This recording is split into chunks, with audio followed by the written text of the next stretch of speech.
Lord Malik Brown, head of the pro-Brussels pressure group Best for Britain, claimed that leaving the bloc was an attempt to pull away from Europe's problems that could backfire on the UK. The peer, who was a Foreign Office Minister in Gordon Brown's Labour government, raised the failed effort by Neville Chamberlain's government to reach a compromise with Adolf Hitler's regime in the 1930s as a historical example of what could happen if Britain ignored events on the continent. In an interview on BBC Radio, he said, "Britain's history as an island nation adjacent to mainland Europe is when we try to, sort of, pull away from Europe's problems and close ourselves off to them. They have a horrible habit of infecting us anyway." Appeasement. In the 1930s, you name it, for centuries Britain has ignored events on continental Europe at its peril. Leaving the EU is not about closing ourselves off. John Longworth, co-chairman of Leave Means Leave Brexit supporters, were enraged by the peer's remarks yesterday.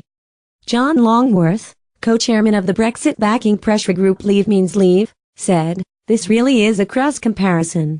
The Remain campaign are completely opposed to the democratic EU referendum of 2016 and will do everything they can to spread fear about Brexit and mock the 17.4 million people who voted to leave. Leaving the EU is not about closing ourselves off.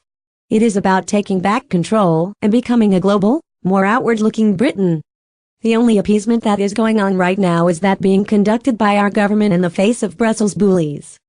Lord Malik Brown warned that pulling away from Europe would have negative consequences. The anti-democratic, bullying behavior of the EU has now been extended to Italy. Who would want to remain in a club that behaves like this? It perfectly demonstrates why we were right to vote to leave. Tory MP Peter Bone, "This is an extraordinary and wholly inaccurate thing to say. What Lord Malik Brown doesn't understand is that we are not turning away from Europe, we are turning away from the EU. We want to have a deep and special relationship with the EU and the rest of Europe after Brexit.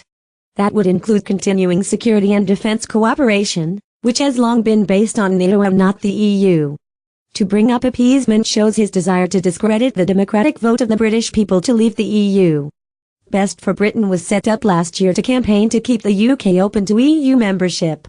The organization has adopted the slogan "Fight Brexit" and says it is working to make sure citizens of the UK can make a fully informed decision on the future of our country, in or out of Europe.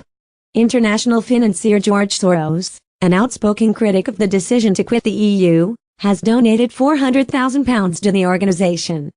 Earlier this week, the tycoon promised that Best for Britain will unveil its manifesto for a second EU referendum in the next few days.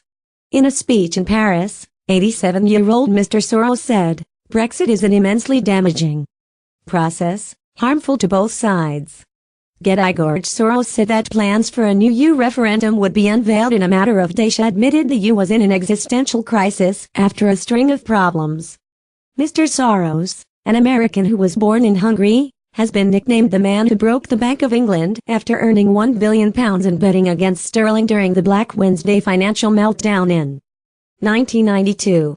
Lord Malik Brown yesterday defended the tycoon, insisting that part of his fortune had been spent on democratic political causes. He broke the Bank of England as a financier because the British pound was overextended. It wasn't credible. He broke the pound, not the Bank of England, I should say, the peer said. He is someone who has devoted decades to an extraordinary global philanthropy which has fought for democracy and open values.